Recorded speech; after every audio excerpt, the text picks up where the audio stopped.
Ana majono solembe. Ana majono solembe. Southeast governors ana majono si olembe. Olembe ka iyonu kwuru n'ọnụ onu ga-emejupụta ya n'omume.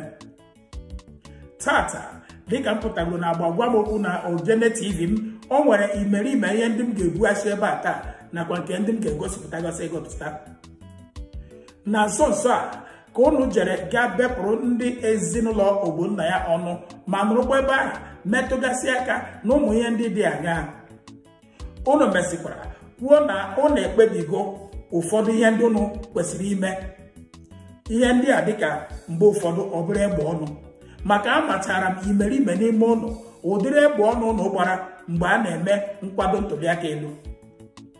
Iji maatụ, gọvanọ Imo steeti bụ Hope Uzodimma, aga m echeta na mgbe ahụ ị kwere nkwa na ị ga-akpọga 40,000 Igbo youth gawa Europe. Emesiala ntụliaka elu si na ọ bụghị nwa mmeri. Tata anyị anụbeghị ma o nwere otu nwa afọ Imo steeti gara Europe. Kama ya emeziri bụ gịnị? Ife bụ ụmụ agbọghọbịa anyị, ụmụntakịrị anyị, ụmụ nwanyị nọzi na mba Ghana na-agba akwụna. Nsogbu adịghị, ka anyị hapụ ihe netara n'abalị ka ọ bụrụ anwụnta. Tata ewepụga mmadụ ka Alex Oti nọ n'ime ụlọ. Gwakere m onye n'ime ụlọ ọzọ taa enwere ike isi ebe na steeti ọ na-achị na ọ nwere ihe ọ na-emepụta n'afọ anya. Ọ bụ na Charles Soludo na Anambra ka a ga-ekwu, ka ọ bụ Peter Mba na Enugu ka a ga-ekwu, ka ọ bụ Francis Nwifu na Ebonyi ka a ga-ekwu. Ekwulara m okwu Alex Oti, eluigwe na-agbara ya aka ebo, elu ala na-agbara ya aka ebo. Ọ bụ na Uzodimma n'Imo, onye ka a ga-ekwu, onye ka a ga-ahapụ. Mana tata unu ga-emegide ihe niile unu na-emesịa. Ọ bụrụ na ụlọ chisịa pụọ, unu agbarakwa ọsọ gaba na Senate, ebe ahụ bụ retirement benefit unu agaba Senate, ga ebe ahụ ga dọrọ ka igwe mere wee bill. From year to year, onweghị onye ga-afọrọ sponsor otu bill, kama na ọ bụ ime gịnị? Ịnọrọ ebe ahụ na-anara gratuity unu na pension unu. Tata o nwere imerime ma ọ bụkwa n'otu ihe m ga-egosipụta unu. Maka na mgbe ụfọdụ o nwere ụdị agwa ndị politicians nọ n'obodo a na-akpa. Ị nwere ike nọ na-ajụ onwe gị, ndị a ha enwekwara obi? Ndị a ha enwekwara egwu Chineke? Ọ gwụla n'obodo a bụ Nigeria ka ị ga-afụ house members a ga-asị na a na-enye ha ụgwọ ụlọ, house allowance every month. Ma na-ajụ, ọ bụ every month ha relocate from ụlọ ha bi na ya wee pụọ? Mana ihe a bụ ndị na-emebeghị iwu ya bụ ime law ka ọ bụrụ na citizen nọ na Nigeria na-akwụ ụgwọ ụlọ per month. Ọ bụ mmadụ gbaa mbọ gbasịa mbọ chịchị ụlọ, ihe onye nwe ụlọ ga-ana gị bụ 1 ma ọ bụ 2 years. Ha emebeghị iwu ya ka ọ dị etu ahụ ọ dị na mba ndị ọzọ ha na-agagasị, ka ọ bụrụ na ụgwọ ụlọ a ga na-akwụ bụ per month. Mgbe ị ga-afụ onye na-eri ụgwọ ọnwa na ọrụ bekee, a na-akwụ ya ụgwọ monthly. Ị na-anaghị ụgwọ ụlọ yearly ka ezi ihe ị chọrọ ka o mee, na-abụghị ime aka azụ. Emesi unu se nwere corruption. Ọ bụrụ na mmadụ chọọ ebe ọ na-ebido aka ọfụrụ, kedu ebe ọ ga-ebido ya? Ọ bụrụ n'ikpere. Tata unu ga-anụrụ n'ọnụ otu onye n'ime ha ụdịrị ego a na-akpọ aha ndị a na-ana, ma nke newspaper allowance, ma ha gụrụ ma ha agụghị, furniture allowance every month ebupụ furniture gbanwee ya, house allowance, recess allowance, amamode allowance a na-enye ndị a. Mana ha ga-anọkwa n'elu allowance niile na-erikwe constituency project allowance a ga-enye ha iji wee rụọ ọrụ na constituency ha niile dị iche iche. Aga m egosi unu ka unu fụgodo ebe otu nwa amadi gbakọrọ ya bụ ihe, gbakọsịa ya bụ ego, gwa unu ụdị ego ndị a na-ana mere na oge ruo mgbe a ga-eme ntuli aka elu ọ bụgodo igbu onye otu ha egbuo ma sị na ha nwụrụ onwe ha n'ebe ahụ.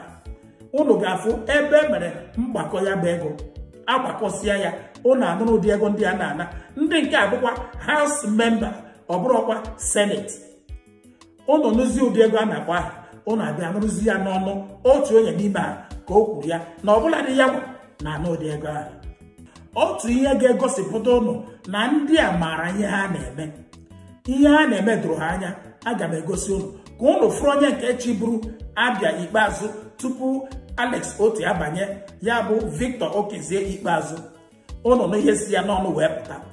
Mana onye abụ nwa amadi a na-ekwu okwu na ọ sịrị ya chọrọ ịrụ airport na Abia steeti. 10 billion naira ka ya mapụrụ ị ga-eji rụọ airport. Tata o nweghị onye fụrụ ebe airport maọbụ aircraft na-ada ebe ahụ maọbụ witchcraft. Ha niile bụ craft ha na-efe efe mana onweghị nke afọ. Unu ga-anụ ụdị atụmatụ ọsị ọ bụ ebumnobi ya mgbe ahụ ya na-achị Abia steeti. Ihe a bụ ebumnobi mana emeghị ya eme. Ọkwa ụdịrị arụ na mpụ a ndị a na-eme bụ ihe kpaliri mmụọ onye ndu ka ya na ha nwesịrị ọnọkọ gbasịa nkata tụchaa arụ ihe nwere ike ime ka ala Igbo wee dị mma. Ndị enupụ isi na nkata ha kpara onye ndu ji wee mebezie gịnị kwubazie na ọ ga-aka mma ka Igbo nwere onwe ha. Ije ga-ekwe ọbụga ya ekwe n'ọlụla. Ndị a frọntụtụ taa si ihe dị ka onye ndu agaghị adị rara ya nye n'aka ndị iro. Mana tata ọnụ aha kọrọ ogiri ọnụ anaghị arụkwa arụrụ ogiri na-aracha. Unu ga-anụkwa n'ọnụ ha taa na otu mkpebi ha nwere bụ ịga afọ onye isi ala ka elebaga anya na ihe metụtara ịhapụ onye ndu. O nwere ike bụrụ egbe ọnụ ka ha na-agba maka ọ bụrụ ọta ka anyị nụbara ya mana ha ekwuola ya anyị ga-ejide aka ebe ahụ. Aga m egosikwa ya olu. Kwamgbe ka ị ga-anụ ndị mmadụ na-ekwu na ọnọdụ Igbo nọ n'ala Naịjirịa adịghị mma. A na-emegbu Igbo emegbu, a na-emegide Igbo emegide. Ma na-ajụ onwe m, onye a na-achị ọ na-achị onwe ya? Asịkwarị na a na-emegide Igbo emegide, asịkwarị na a na-emegbu Igbo emegbu. South East politicians, South East governors, kedu ihe ọ ga-ewe unu ikpebiri n'ime onwe unu na unu ga-eme ka ala Igbo dị mma? Ekwuola m ya na mbụ ka na-ekwukwa ya.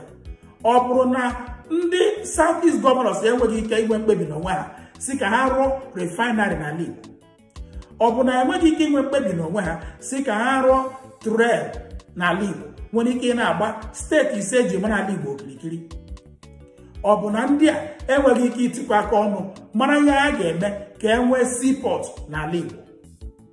Ọ nwere ya na-akpọ private public partnership.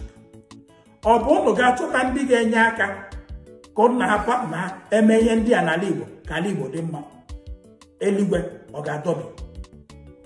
Kedu ihe ọ ga-ewe unu isi ka unu rụọ power plant nwere ike supply South East ọkụ ọbụladị ụdị a Alex Oti rụrụ na Aba?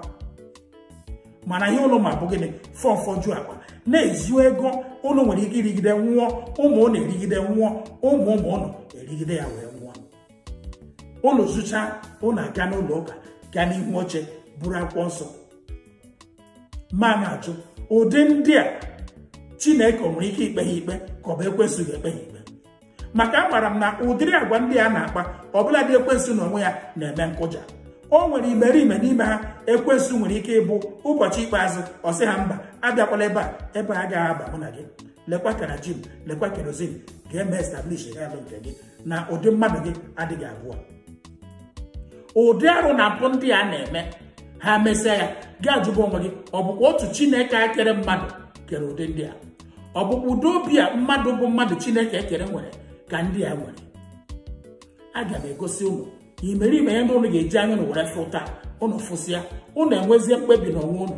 Ma ndị a na-asị gide onye ndu gbuo, gide onye ndu gbuo, ma ihe onye ndu na-ekwu gbalụ onye ndu na-eme ka Igbo nwere onwe ha ka ọ were dịrị Igbo mma, ma ọ bụ ihe ziri ezi ma ọ bụ ihe na-ezighị ezi. Tupu m aga n'ihu gosi unu ụmụ ihe ndị a m kwuru okwu ya ka m metụ ihe a aka maka na ọ naghị adị mma egburu achara egbugide n'elu achara.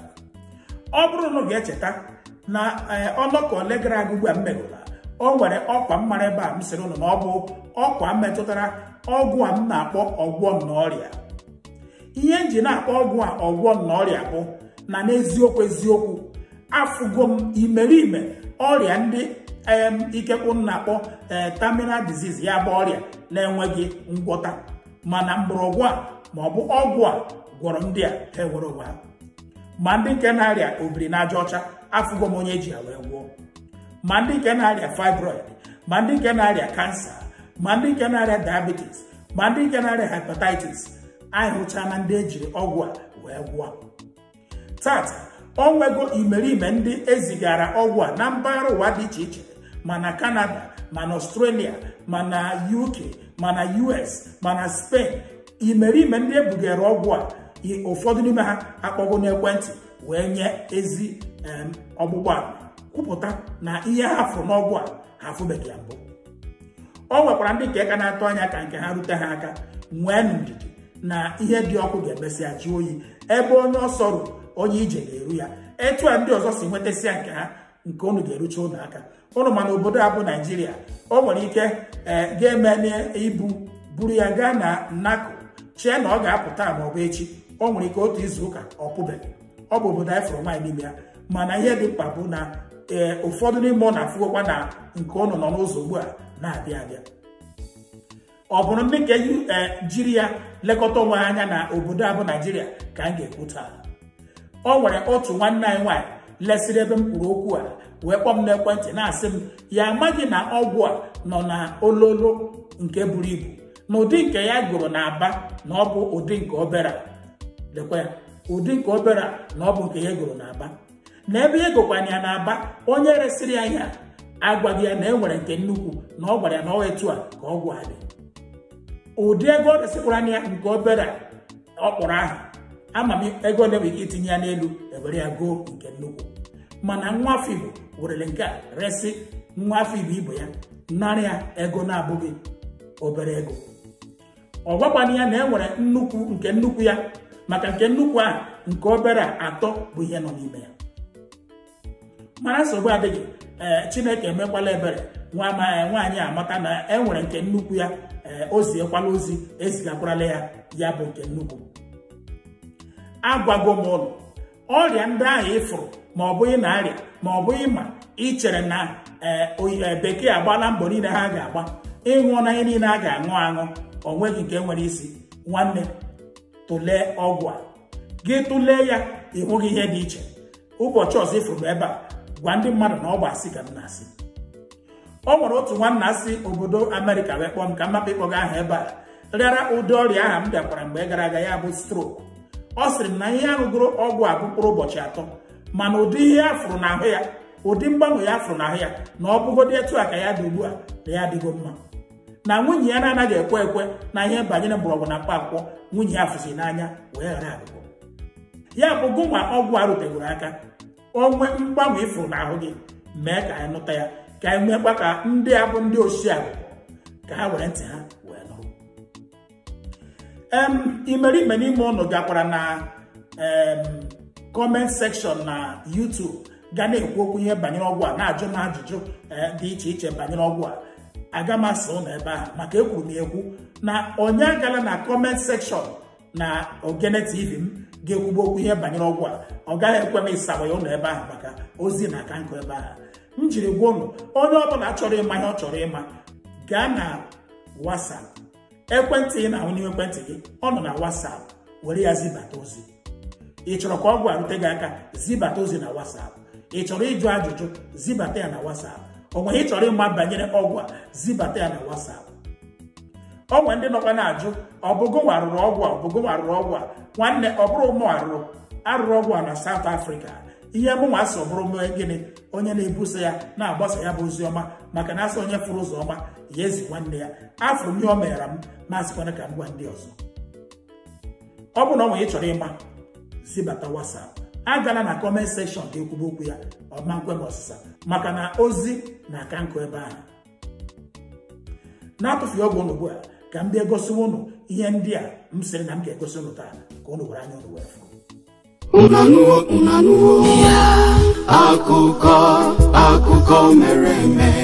akụkọ mere eme ya ka ejiri bịa n'Ogene TV nke nụrụ. Ogene TV. The forum commiserated with the government and people of Abia State, Ebonyi, Imo State, indeed the entire Southeast region and Nigeria, and the family of Ogbonnaya family. The people of Ogbonnaya family on the demise of His Excellency Dr. Ogbonnaya Onu. The forum received the delegation of the former President Chief Olusegun Obasanjo, GCFR, Chief MNK GCON, and His Royal Majesty Igwe Emeka Chabe, CFR, the Obi of Nature, who came on a solidarity visit to this forum.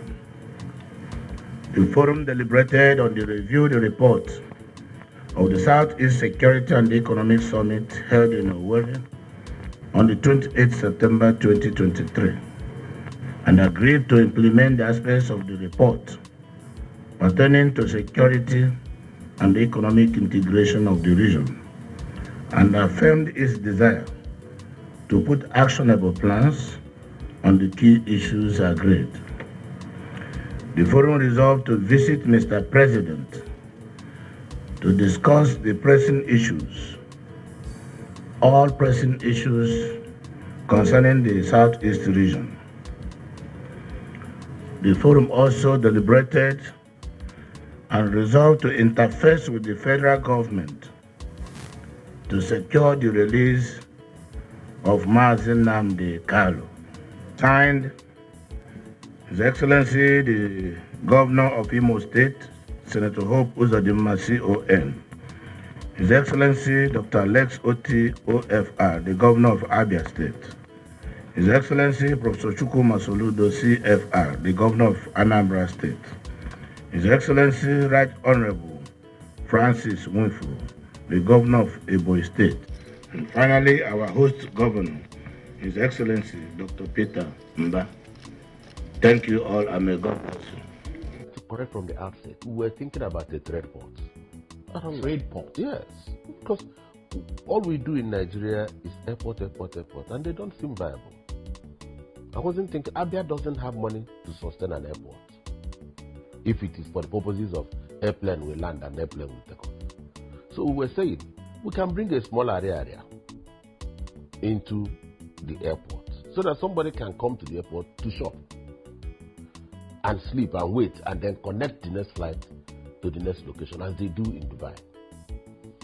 A small conference center, small hotel, whatever. So people can, there'll be life even after, And then, but at some point, we found out that we have 15 markets in Aba.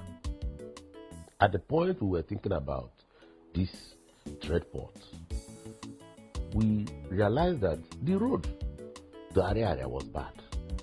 I, a member of this house, collect basic salary of 2.5 per month, furniture allowance 7.5 million per month, newspaper allowance 1.2 million per month, wardrobe allowance 621,000 per month, research allowance 248,000 per month, accommodation allowance 4.9 million per month, utility allowance 828,000 per month, personal assistant allowance 621,000 per month. Yes, I want to believe that you all heard what this lawmaker said. All right, so let's do the math together.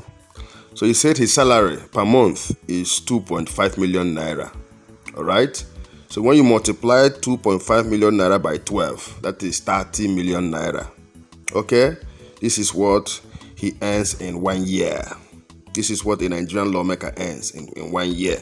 Then furniture allowance is 7,500,000 naira per month. That is, they ought to be changing their furnitures every month. Okay, when you multiply 7,500,000 by 12, you get 90 million naira. This is what they earn in 1 year for furniture. Then newspaper allowance is 1.2 million. All right. Yes, newspaper allowance every month they are being given 1.2 million. So when you multiply 1.2 million naira by 12, you get 14,400,000. This is what a lawmaker in Nigeria earns every year for newspaper. as newspaper allowance. Then we have wardrobe. Wardrobe allowance is 621,000. All right, 621,000 multiplied by 12 is 7,452,000 naira. Okay, so every month a lawmaker in Nigeria is giving 621,000, for wardrobe. Then we have recess allowance, 248,000. So when you multiply 248,000 by 12, you have 2,936,000 naira. So a lawmaker in Nigeria is being given 2,936,000 naira as recess allowance. Okay, we have accommodation. Every month, a lawmaker in Nigeria is being given 4,900,000 naira for accommodation. That is every month. They ought to pack out from their house and move to a new house. Then when you multiply 4,900,000 by 12, you get 58,800,000 naira. Okay, so a lawmaker in Nigeria earns 58,800,000 naira as accommodation allowance. Then we have utility. Utility here is 828,000 naira. When you multiply 828,000 naira by 12, you have 9,936,000 naira. Okay, so every month a lawmaker in Nigeria is given 828,000 naira for utility. Then we have personal assistance allowance. That one is 621,000 naira. Multiplied by 12, you have 7,452,000 naira. So when you total all this figure, you see that a lawmaker in Nigeria earns annually, the total figure a lawmaker in Nigeria earns annually is 221,016,000 naira. So annually, a lawmaker in Nigeria earns 221,016,000 naira. When you multiply by 4, it is 884,064,000 naira. But these are people that cannot pay 62,000 minimum.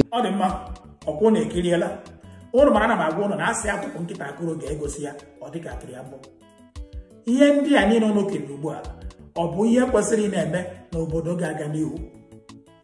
Ana m agwa unu na nwa ga-anwụ anwụ ahụ ya ga-ama, nke ga-adịkwa ndụ afọ ya ga-ama. Ihe niile unu fụrụ ugbu a obodo a bụ Nigeria o nwere ike ịga n'ihu nyere ụdị ihe ndị a na-eme na ụdịrị agwa ndị a na-akpa. Ma ikwere bụ ikweghị, unu ọfụrụ mkpu onye ndu Nnamdi Kanu na-eti, unu ọfụrụ mbọ niile ọ na-agba ka Igbo nwere onwe ha. Igbo ga-enwerịrị onwe ha. Ma ya ma nwanne anyị nwoke Simon Ekpa, ihe niile unu na-eme agaghị abụ ihe furu ya. Igbo ga-eme gịnị? Nwerịrị onwe ha. Ka anyị ji n'ụtụtụ wee hazie ka ọ ga-esi wee dịrị ala Igbo mma.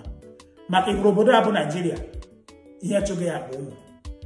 Ọ dị mma, etu a ka m ga-esi wee kechi ya na agba gwa m okwu nke ụbọchị taa. Chidera ka mbụ onye nke gị Orinni nwa wa nna ya Ojemba gị kpọkwa m Gaddafi Maza dịka m mere ka ị mata. Ọ bụ na onwe ya ọzọ ịchọ ka mara gị karịa, kpọọ m n'akara ekwentị ị na-ahụ n'ime ekwentị gị, ma ọ bụ zibata ozi ya bụ WhatsApp meseji ka mụ na gị si ebe ahụ wee karịa. Etu a ka m ga-esi wee dọbiri ya na agba gwa m okwu nke ụbọchị taa. Ana m asịzi ụnụ ka ego agbafọta adịbazie ụbọchị otu Igbo ga-agwa nne ya ka emesịa.